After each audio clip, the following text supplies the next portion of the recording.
Hello प्यारे विद्यार्थियों, कृषि रसायन के अध्याय 3 के लेक्चर नंबर 2 में एक बार फिर से आप सभी का स्वागत है। तो चलिए, हमने बात कर रहे थे हम मृदा कॉलॉइड्स की, और मृदा कॉलॉइड्स के कुछ गुणधर्म हमने पढ़ लिए थे, ठीक है ना। आज उससे पहले हमने पढ़ा था कि टिंडल प्रभाव क्या होता है, ब्राउनियन क्या होता है, ठीक है ना, ब्राउनियन गति क्या होती है, किस तरीके से ये सारे प्रोसेस होते हैं, ये सारी चीजें हमने इससे पहले वाली क्लास में पढ़ ली थी। आज की क्लास में हम पढ़ेंगे मृदा कॉलॉइड्स के गुण। आज की क्लास में हम क्या पढ़ेंगे? मृदा कॉलॉइड्स के गुण। और यहां से क्वेश्चन आपको मिल चुका है 2019 में, यहां से क्वेश्चन आपको मिल चुका है 2019 में पहले ही टॉपिक से। देखो भाई, बताता हूं मैं आपको। पहला टॉपिक देखना भाई, ससंजन एवं आसंजन। अब ससंजन और आसंजन क्या है समझ लो। अगर समान प्रकार के गुणों, समान गुणों वाले अणुओं के मध्य जो आकर्षण बल लगेगा उसे तो हम क्या कहेंगे? ससंजन बल। उसे हम क्या कहेंगे? ससंजन बल। और जो असमान गुणों वाले अणुओं के मध्य आकर्षण बल लगेगा उसे हम क्या कहेंगे? आसंजन बल। तो मैंने क्या बोला कि समान गुणधर्म वाले जो अणु हैं उनके बीच जो आकर्षण बल लगेगा उसको ससंजन बल कहेंगे, और असमान गुणों वाले अणुओं के मध्य जो आकर्षण बल लगेगा उसे बोलेंगे हम आसंजन बल। अब देख लो, ऊपर दिख रहा है आपको 2019 में क्या क्वेश्चन पूछा था कि असमान गुणों वाले अणुओं के मध्य लगने वाले आकर्षण बल को क्या कहेंगे? तो इसको क्या कहेंगे भाई? आसंजन बल कहेंगे। ठीक है, एक नंबर का आपका यहां पर टक आपको मिल गए। ठीक है, अब दूसरा पॉइंट पढ़ते हैं। दूसरा पॉइंट देखो, दूसरा पॉइंट सुघट्यता। सुघट्यता। अब सुघट्यता का मतलब इंग्लिश में देखो यहां क्या लिख रखा है? प्लास्टिसिटी। तो प्लास्टिसिटी का मतलब क्या होता है? बल लगाएं तो आकार परिवर्तित हो जाए, बल हटाने पर यह पुनः अपनी क्या आ जाए? प्रारंभिक अवस्था में आ जाए। इस गुणधर्म को हम क्या बोलेंगे? सुघट्यता बोलेंगे। इंग्लिश में इसको क्या बोलते हैं? प्लास्टिसिटी। पढ़ भी लो इसको एक बार। ठीक है, देखो, सिलिकेट मृदा कॉलॉइड्स, सिलिकेट्स मृदा कॉलॉइड्स में यह गुण पाया जाता है। बल लगाने पर मृदा एक रूप से दूसरे रूप में परिवर्तित हो जाएगी, बल लगाने पर मृदा एक रूप से दूसरे रूप में परिवर्तित हो जाएगी, और बल हटाने पर पुनः अपनी प्रारंभिक अवस्था में आ जाएगी। इस गुणधर्म को हम क्या बोलेंगे भाई? सुघट्यता, प्लास्टिसिटी। ठीक है ना। आपने रबड़ देखी है ना सबने, तो रबड़ का कैसा नेचर होता है? रबड़ खींचते हो जब आकार परिवर्तित, और उस पर से बल हटा दो तो रबड़ अपनी पुनः प्रारंभिक अवस्था में आ जाएगी। तो इसी प्रकार के गुण को क्या बोलते हैं? हम सुघट्यता बोलते हैं। ठीक है, और ये जो सुघट्यता का गुण है ये सबसे ज्यादा किसमें मिलेगा? स्टार लगा लेना। सुघट्यता का गुण सबसे ज्यादा मिलेगा मोंटमोरिलोनाइट समूह में, और आगे सबसे कम किसमें मिलेगा? कैओलिनाइट समूह में। अब ये मोंटमोरिलोनाइट समूह क्या है, कैओलिनाइट क्या है, सबको बताऊंगा मैं, आगे आ रहा है। ठीक है ना। देखो, अगला टॉपिक, अगला जो गुणधर्म है मृदा कॉलॉइड्स का वो है उर्णी पिंडन, वी उर्णी पिंडन। ठीक है, और मेरी तरफ से आप 2021 के लिए इसको मोस्ट लगा लो। एक नंबर में आपसे पूछ सकता है कि उर्णी पिंडन क्या है, वी उर्णी पिंडन क्या है, समझना भाई। ठीक है, तो आपने कल की क्लास में क्या पढ़ा था कि जो कॉलॉइड्स हैं उन पर कैसा आवेश होता है भाई? ऋणावेशित होता है। यानी जो कॉलॉइड्स के कण है वो कैसी प्रकृति के होते हैं? ऋणावेशित प्रकृति के होते हैं। तो जाहिर सी बात है कि ऋणावेश प्रकृति के हैं तो दूसरे ऋणावेश को तो ये अपनी तरफ आकर्षित नहीं करेंगे, क्योंकि समान समान के बीच में क्या लगता है भाई? प्रतिकर्षण लगता है। ठीक है ना, समान प्रकार के गुण होंगे, सेम चार्ज होगा, समान आवेश होगा, तो एक दूसरे को क्या करेंगे? प्रतिकर्षित करेंगे। ठीक है, तो हम क्या करते हैं, इसमें ऊपर से विद्युत अपघट्य मिला देते हैं। क्या मिला देते हैं भाई? विद्युत अपघट्य। विद्युत अपघट्य जैसे NaCl वगैरह आपने मिला दिया, तो होगा क्या? मिलाने से होगा क्या कि इनका जो ऋणावेश है वो समाप्त हो जाता है। इनका जो ऋणावेश है वो कैसा हो जाता है भाई? समाप्त हो जाता है, खत्म हो जाता है। और जब इनका ऋणावेश खत्म हो जाएगा तो उस कंडीशन में क्या करेंगे? ये एक दूसरे कण को आपस में क्या कर लेते हैं? चिपका लेते हैं। भाई इनका नेगेटिव चार्ज खत्म हो गया जब हमने इन पर क्या मिला दिया? विद्युत अपघट्य हमने जब मिलाया तो इनका नेगेटिव चार्ज क्या हो गया? खत्म हो गया। तो अब ये क्या करेंगे? अब ये दूसरे कणों को क्या करेंगे? आपस में चिपका लेंगे। दूसरे कणों को क्या कर लेंगे? आपस में चिपका लेंगे, क्योंकि कोई ऋणावेश तो है नहीं जो कोई प्रतिकर्षित करे। तो उस कंडीशन में क्या करेंगे? ये दूसरे जो आपके कण हैं, जो कॉलॉइड कण हैं, उनको आपस में चिपका लेंगे। तो इस प्रकार जब इनका एक समुच्चय बन जाएगा, एक सेट बन जाएगा, इस प्रक्रिया को हम क्या कहेंगे? उर्णी पिंडन। इसको हम क्या कहेंगे? उर्णी पिंडन। और जब ये समूह टूटकर बिखर जाए, ये समूह जो टूटकर बिखर जाए, तो उस प्रक्रिया को हम क्या कहेंगे? वी उर्णी पिंडन। ठीक है, समझ में आ गया? दोबारा से सुनो क्या बोला मैंने, कि जो मृदा कॉलॉइड्स होते हैं उन पर कैसा आवेश होता है, ऋणावेश, नेगेटिव आवेश होता है। तो नेगेटिव नेगेटिव को क्या करेगा भाई, प्रतिकर्षित करेगा, ऋणावेश ऋणावेशित कण को क्या करेगा, प्रतिकर्षित करेगा, पास आने नहीं देगा। तो हम क्या करते हैं, इसमें ऊपर से विद्युत अपघट्य मिला देते हैं। तो विद्युत अपघट्य क्या करता है कि इनका जो ऋणावेश है उसको क्या कर देता है, विद्युत अपघट्य खत्म कर देता है, इस ऋणावेश को क्या कर देता है, खत्म कर देता है। तो जब ऋणावेश खत्म हो जाता है तो ये कण आपस में मिलकर क्या बना लेते हैं, समुच्चय बना लेते हैं। इस प्रक्रिया को हम क्या बोलते हैं, उर्णी पिंडन। इसको क्या बोलते हैं, उर्णी पिंडन। और ये समूह अगर टूटकर बिखर जाए तो इसको हम क्या बोलेंगे, विउर्णी पिंडन। ठीक है, यही बात आपको देखो पैराग्राफ में भी लिख रखी है, देखो इसको एक बार देखना भाई, इस पैराग्राफ को देखना। ठीक है, देखो उर्णी पिंडन, विउर्णी पिंडन। मृतिका के कणों पर ऋणावेश रहता है, अभी अभी हमने यही बात पढ़ी थी, मृतिका के कणों पर ऋणावेश रहता है जिसके कारण ये निलंबन में रहते हैं। अब निलंबन क्या है मैं आपको प्रीवियस क्लास में बता चुका हूं, जब कणों का आकार 1000 नैनोमीटर से भी कैसा हो, ज्यादा हो, तो इस कारण ये क्या कहते हैं भाई, निलंबन में रहते हैं। यदि निलंबन में कोई विद्युत अपघट्य मिला दिया जाए, कोई विद्युत अपघट्य मिला दिया जाए, जैसे जिसके प्लस माइनस बन रहे हो, जैसे मैंने NaCl डाल दिया तो Na+Cl- किसका काम करेगा, विद्युत अपघट्य का काम करेगा। तो जब आप इसमें कोई विद्युत अपघट्य मिला देते हो तो क्या होता है कि जो मृतिका के कणों का जो ऋणावेश है वो खत्म हो जाता है या समाप्त हो जाता है। ठीक है, और इस कारण से ये कण आपस में मिलकर क्या बना लेते हैं, एक समुच्चय बना लेते हैं, एक सेट बना लेते हैं, जो मैंने अभी अभी आपको बताया। तो ये समुच्चय बनाने की जो प्रक्रिया है उसको क्या बोलते हैं, उर्णी पिंडन। उसको क्या बोलते हैं, उर्णी पिंडन। और इसका उल्टा कर दें हम, उर्णी पिंडन का उल्टा कर दें, यानी समुच्चय जो टूटकर बिखर जाए तो उसको हम क्या कहेंगे, विउर्णी पिंडन। ठीक है, इसके विपरीत वह प्रक्रम जिसमें समुच्चय फिर कणों में टूट जाता है, यानी ये जो समुच्चय आपका जो बना था यहां पर, ये वापस से किसमें टूट जाए भाई, कणों में टूट जाए, कॉलॉइडी कणों में, तो इस प्रक्रम को हम क्या बोलेंगे, इस प्रक्रम को हम बोलेंगे विउर्णी पिंडन। ठीक है, समझ में आ गया भाई, उर्णी पिंडन क्या है, विउर्णी पिंडन क्या है। चलो आगे की बात करते हैं। अगला है आपका चौथा टॉपिक। चौथा टॉपिक क्या बोल रहा है, फैलाव एवं संकुचन। ठीक है, फैलाव और संकुचन। अब समझना भाई फैलाव और संकुचन कैसे होगा। ठीक है, तो होता क्या है कि जो कॉलॉइड्स कण हैं उनमें जल धारण की क्षमता होती है। ठीक है, आगे आपको लिख भी रखा है कि जो मृदा कॉलॉइड्स हैं वो जल के संपर्क में आने पर क्या कर देते हैं, जल को सोख लेते हैं। और जब मृदा कण है जल को सोखेगा तो सोख कर क्या हो जाएगा, फूल जाएगा। तो फूल जाएगा तो इसे तो हम क्या बोलेंगे, फैलाव। इसे हम क्या बोलेंगे, फैलाव, कि जो मृदा के कण है वो कैसे हो चुके हैं, फैल चुके हैं। ठीक है, और जब ये मृदा के कणों के अंदर से पानी निकल जाएगा तो ये सिकुड़ जाएंगे। फिर उस प्रोसेस को हम क्या बोलेंगे, संकुचन। क्या बोलेंगे उसको, संकुचन। देखो मैं आपको चित्र से भी समझाता हूं, देखना भाई, ध्यान देना। ठीक है, ये आपका मान के चलो ये क्या था, क्ले का कण था। ठीक है ना, या मैं बोलूं मृदा कॉलॉइड्स था। और मृदा कॉलॉइड्स ने जल को क्या कर लिया, अवशोषित, और जल को अवशोषित करके ये क्या हो गया, फूल गया भाई। ठीक है, फूल गया। अब इसके अंदर क्या भरा हुआ है, अंदर जल भरा हुआ है, H2O भरा हुआ है। ठीक है, तो जब आपकी गर्मी पड़ेगी, यानी आपका शुष्क अवस्था का जब मौसम आएगा तो होगा क्या कि इसके अंदर का जल गायब हो जाएगा भाई, और गायब होकर ये वापस क्या हो जाएगा, सिकुड़ जाएगा। ठीक है, छोटा हो जाएगा। तो हम इसको क्या बोलेंगे कि जब जल की मात्रा अधिक होती है तो ये कण जल को अवशोषित करके कैसे हो जाते हैं, फूल जाते हैं। तो इस प्रक्रम को तो हम क्या बोलेंगे, फैलाव। ये पहले वाला जो प्रोसेस था वो तो क्या था, हमारा फैलाव। ठीक है, और दूसरे में जब इसके अंदर से जल निकल जाता है, जब इसके अंदर से जल निकल जाता है तो ये सिकुड़ जाता है, सिकुड़ जाता है भाई। इस प्रोसेस को हम क्या बोलेंगे, संकुचन। इस प्रोसेस को हम क्या बोलेंगे, संकुचन बोलेंगे। ठीक है, तो यहां पर हमने पढ़ा कि जो मृदा कॉलॉइड्स हैं उनमें दो प्रकार का गुणधर्म मिलता है, एक तो फैलाव और एक संकुचन। ठीक है, आगे पढ़ो। अब जल सूखने की दशा में मृदाओं में सिकुड़न होती है। अब जब पानी सूख जाएगा, जब गर्मी पड़ेगी तो पानी अंदर से क्या हो जाएगा, सूख जाएगा भाई। तो सूख जाएगा तो कैसी हो जाएगी, सिकुड़न हो जाएगी। ठीक है ना, संकुचन हो जाएगा।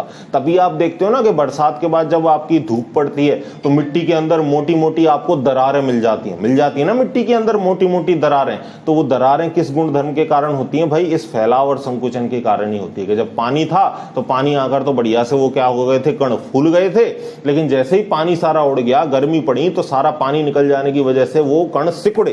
तो सिकुड़न की वजह से वहां पर बीच बीच में क्या आ गई, दरारें आ गई। आप खेतों में जाके देखोगे जहां पर आपके नदियां या छोटे छोटे पोखर भर जाते हैं, तो वहां जब पानी उड़ जाता है तो उस पोखरों में क्या है, बड़े बड़े आपको क्या दिखती हैं, दरारें दिखती हैं। तो वो दरारें मिट्टी के जो मृदा कॉलॉइड्स हैं उनके ये फैलाव और संकुचन के गुण की वजह से ही होता है। ठीक है, पढ़ो आगे क्या हमने बोला कि यह जो गुण है वो मोंटमोरी लोनाइट में सबसे ज्यादा और हाइड्रस व माइका समूह या केओलिनाइट में सबसे कम पाया जाता है। ठीक है, तो मोंटमोरिलोनाइट में अधिक, और हाइड्रस हो गया आपका, माइका हो गया आपका, इलाइट हो गया, या मैं बोलूं केओलिनाइट हो गया, इनमें ये गुण कैसा पाया जाता है? कम पाया जाता है। तो यहां पर आपने कितने गुणों की बारे में बात करी? 4 गुणों के बारे में। कौन कौन सा भाई? पहला तो हो गया आपका ससंजन एवं आसंजन। ठीक है, दूसरा हो गया आपका सुघट्यता, मैं आपको दिखा भी देता हूं। दूसरा गुणधर्म हो गया आपका सुघट्यता, और तीसरा हो गया आपका उर्णी पिंडन, विउर्णी पिंडन, और चौथा हो गया आपका फैलाव और संकुचन। ठीक है, याद आपको सारे ही रखने हैं, लेकिन मोस्ट ऑफ द मैं आपको बता रहा हूं कि 2021 में यहां से क्वेश्चन बन सकता है, क्योंकि 19 में पूछा नहीं है भाई,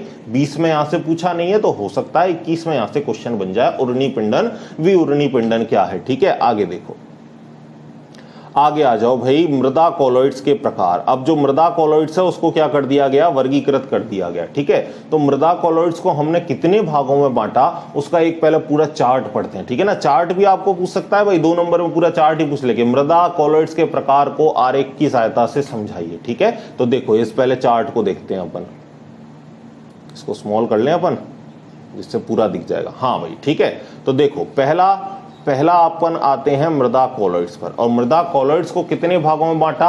2 भागों में वर्गीकृत कर दिया गया। पहला तो हुआ आपका कौन सा? अकार्बनिक कॉलॉइड, और दूसरा कौन सा हुआ आपका? कार्बनिक कॉलॉइड। ठीक है, मृदा कॉलॉइड्स को कितने भागों में बांटा? सर्वप्रथम 2 भागों में बांटा, कार्बनिक कॉलॉइड और अकार्बनिक कॉलॉइड। कार्बनिक कॉलॉइड के अंतर्गत कौन आता है? ह्यूमस, और अकार्बनिक कॉलॉइड को खनिज कॉलॉइड भी बोलते हैं, इसको दूसरा नाम क्या है?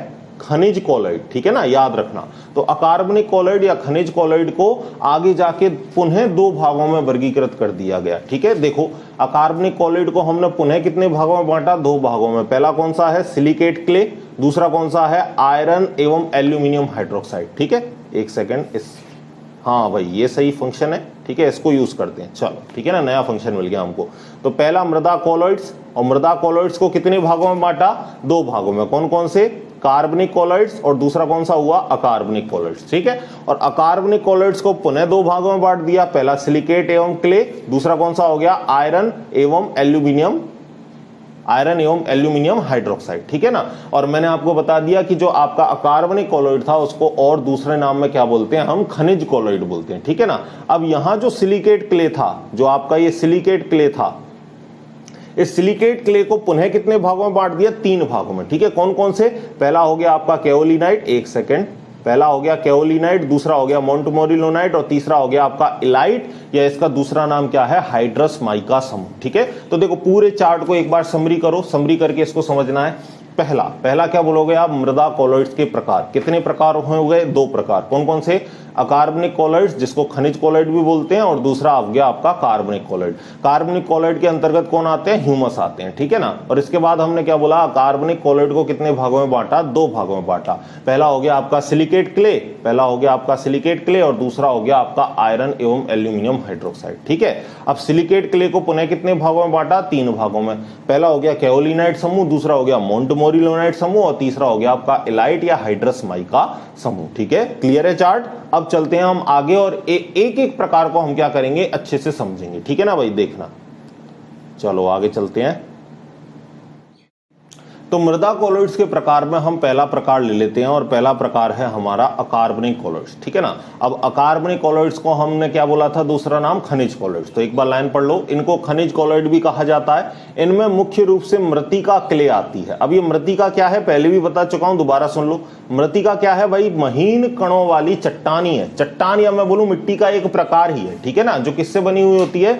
एल्यूमिनियम सिलिकेट या पॉलीसिलिकेट से बनी हुई होती है। ठीक है, और मृत्तिका के कणों का जो आकार होता है वो 2 माइक्रोन से भी कैसा होता है? कम होता है। ठीक है, तो मैं क्या कहूंगा कि 2 माइक्रोन से कम वाली प्राकृतिक चट्टानों, प्राकृतिक में भी कौन सी जनरली होती है? अवसादी चट्टानों से बने जो कणिकाएं हैं उनको ही हम क्या बोलते हैं? मृत्तिका बोलते हैं। ठीक है भाई, समझ में आ गया आपको? मृत्तिका, और इंग्लिश में इसको क्या बोलते हैं? Clay, CLAY। इंग्लिश में बोलेंगे इसको क्ले, और हिंदी में इसको क्या बोलेंगे? मृत्तिका। ठीक है, चलो आगे चलते हैं। आगे देखो लिख भी रखा है कि मृतिका कणों का जो व्यास है वो कितना होता है 2 माइक्रोन। 2 माइक्रोन या मिलीमीटर में चेंज करोगे तो क्या लिखोगे 0.002 मिलीमीटर। तो आप एक ही चीज याद रख लो कि मृतिका के कणों का जो आकार है वो कितना होता है 2 माइक्रोन होता है, और अगर मिलीमीटर में लिखना चाहोगे तो 0.002 मिलीमीटर इनका आकार होता है। ठीक है, आगे देखो अब इसको पुनः कितने भागों में व्यक्त किया भाई, अभी अभी आपने पढ़ा है कि अकार्बनिक कॉलॉइड्स को सिलिकेट क्ले एवं आयरन एवं एल्यूमिनियम हाइड्रोक्साइड में 2 भागों में वर्गीकृत किया। ठीक है, तो इसी पॉइंट को नीचे लिखना है आपको कि अकार्बनिक कॉलॉइड्स को 2 भागों में वर्गीकृत किया। एक तो पहला है सिलिकेट क्ले और दूसरा है आयरन एवं एल्यूमिनियम हाइड्रोक्साइड। ठीक है, तो आप पहले प्रकार को ले लेते हैं अपन सिलिकेट क्ले या सिलिकेट मृतिका। ठीक है, अब सिलिकेट मृतिका को आप बताओ मुझे कितने भागों में बांटा, नीचे 3 भागों में बांटा है ना, केओलिनाइट, मोंटमोरिलोनाइट और एलाइट या हाइड्रस माइका समूह। ठीक है, देखना भाई सिलिकेट मृतिका, इनका निर्माण समशीतोष्ण प्रदेश में होता है। किसमें होता है भाई, समशीतोष्ण प्रदेश। अब ये समशीतोष्ण प्रदेश क्या है, यानी जहां पर हमेशा समान अवस्था में क्या रहती है, सर्द ऋतु रहती है। ठीक है, जब गर्मी का मौसम भी हमारे यहाँ जब गर्मी का मौसम भी आता है तो वहां पर टेम्परेचर में ज्यादा कोई फर्क नहीं आता। जैसे आपका लद्दाख हो गया, इस साइड हो गया ना, ये जम्मू कश्मीर के साइड लेह लद्दाख हो गया, तो इस साइड हमेशा आप देखोगे कि हमेशा क्या पड़ती रहती है, ठंड पड़ती रहती है। तो कहने का मतलब कि जब हमारे यहाँ गर्म ऋतु भी हो तो वहां कोई ज्यादा टेम्परेचर में फर्क ना पड़े, समान अवस्था में क्या रहे, सर्दी रहे। तो इस वजह से नाम क्या दे दिया हमने, समशीतोष्ण। यानी ऐसे प्रदेश जहां पर जलवायु कैसी हो, समशीतोष्ण प्रकृति की हो, वहां पर किन मृतिकाओं का निर्माण होता है, सिलिकेट मृतिकाओं का निर्माण होता है। ठीक है, आगे पढ़ते हैं। देखो इनकी संरचना निम्न प्रकार होती है, इनकी संरचना निम्न प्रकार से होती है। पहला है रूप, पहला इनका शेप, आकृति। ठीक है ना, अब इनकी आकृति कैसी होती है, कोई एक फिक्स ऐसी आकृति नहीं है। लेकिन जब हमने बहुत ही ज्यादा अल्ट्रा इलेक्ट्रॉनिक स्पीसीज से हमने देखा, जब अल्ट्रा इलेक्ट्रॉनिक सूक्ष्मदर्शी से जब हमने इनको देखा तो हमको पता चला कि इनके जो कणों का आकार है वो प्लेट जैसा है। कैसा है भाई, प्लेट जैसा। और अगर मैं कहूं कि इनके बीच में क्या पाई जाती हैं, परतें पाई जाती हैं। इनके बीच में क्या पाई जाती हैं भाई, परतें पाई जाती हैं। और ये परतें इतनी पतली होती हैं कि किताब का आपका एक पन्ना है ना, पन्ना, किताब का पन्ना, तो किताब के पन्ने की मोटाई कितनी होती है, बहुत बारीक होता है। तो इस तरीके से यानी बहुत बारीक बारीक इनमें क्या पाई जाती हैं भाई, परतें पाई जाती हैं। ठीक है, तो देखो यही चीज आपको थ्योरी में लिख रखी है। देखो इलेक्ट्रॉन सूक्ष्मदर्शी से देखने पर पता चला हमें कि ये जो कण है वो किसके समान है, प्लेट के समान है। और जो पुस्तकों की पतली परतों के रूप में, पुस्तकों के पृष्ठों की पतली परत के रूप में ये क्या है, आपकी पाई जाती है। ठीक है, आगे देखो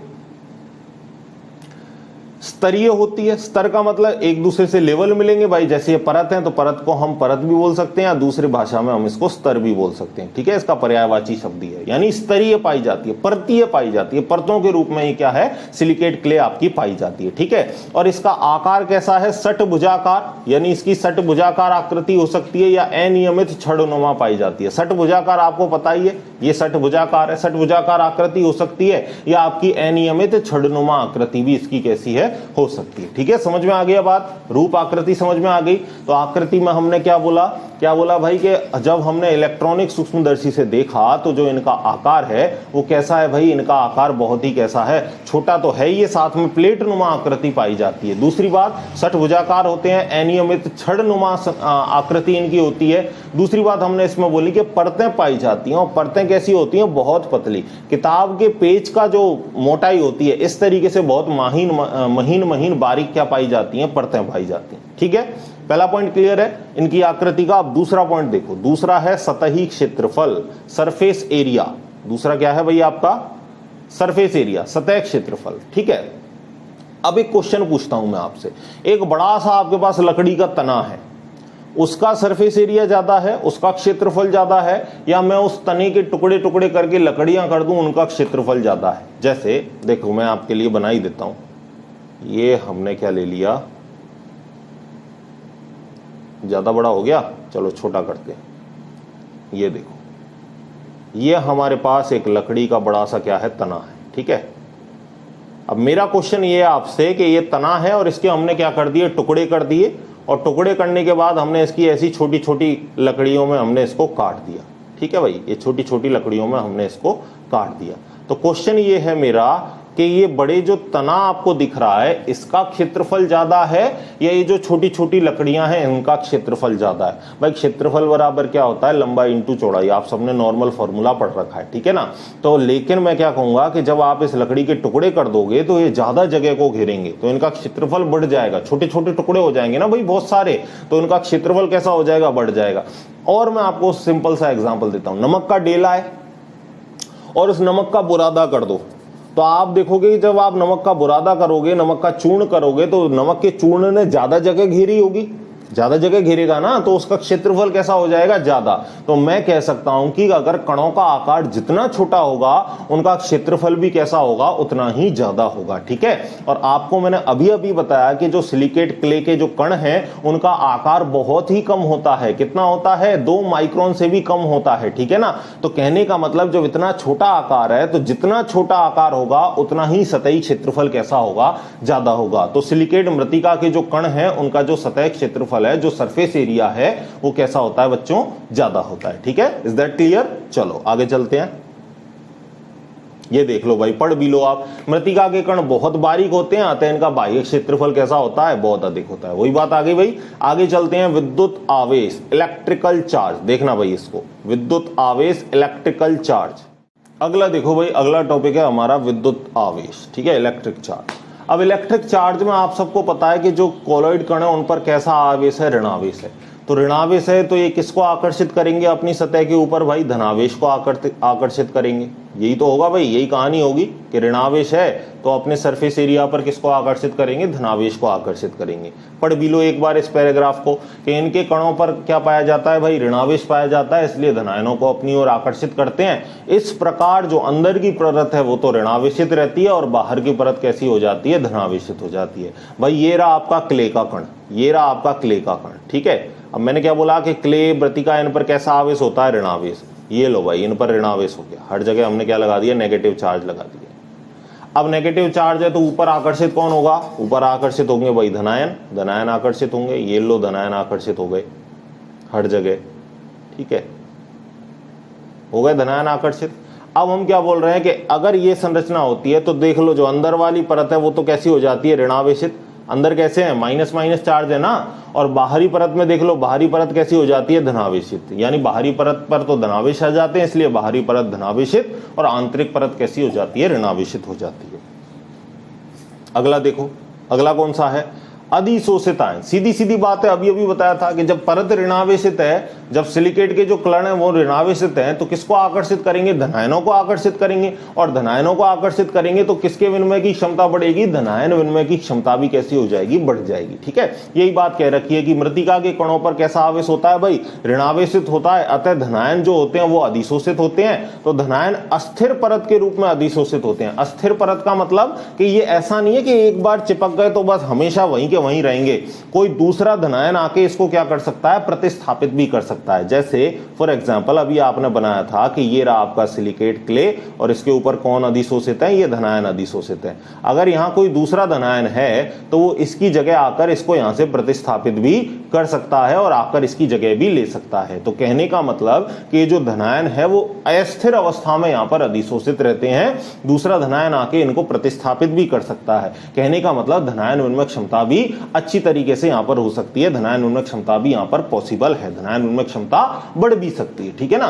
तो आज की क्लास में हमने क्या क्या पढ़ा भाई? आज की क्लास में हमने मृदा कॉलॉइड्स के गुण पढ़े और गुण पढ़ने के बाद हमने सिलिकेट मृत्तिका का रासायनिक खनिजन दृष्टि से जो संगठन था वो हमने पढ़ा। सिलिकेट कण कितने होते हैं, क्ले को कितने भागों में बांटा, ठीक है ना, मृदा कॉलॉइड्स को कितने भागों में बांटा, ये सारी चर्चा हम आज की क्लास में कर चुके हैं, ठीक है। इससे आने वाली क्लास में हम क्या पढ़ेंगे? इससे आने वाली क्लास में मैं आपको ये तीनों समूह पढ़ाऊंगा भाई, कैओलिनाइट समूह, और इसके बाद दूसरा होगा आपका कौन सा? मोंटमोरिलोनाइट समूह, और तीसरा कौन सा होगा आपका? इलाइट, या जिसको हमने क्या बोला था? हाइड्रस माइका समूह, ठीक है।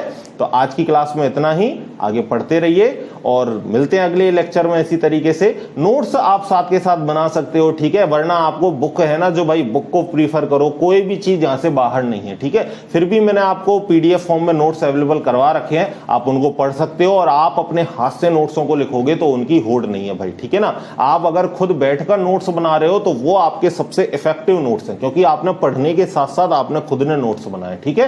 तो चलो मिलते हैं इसी तरह अगले लेक्चर में, तब तक पढ़ते रहिए, खुश रहिए।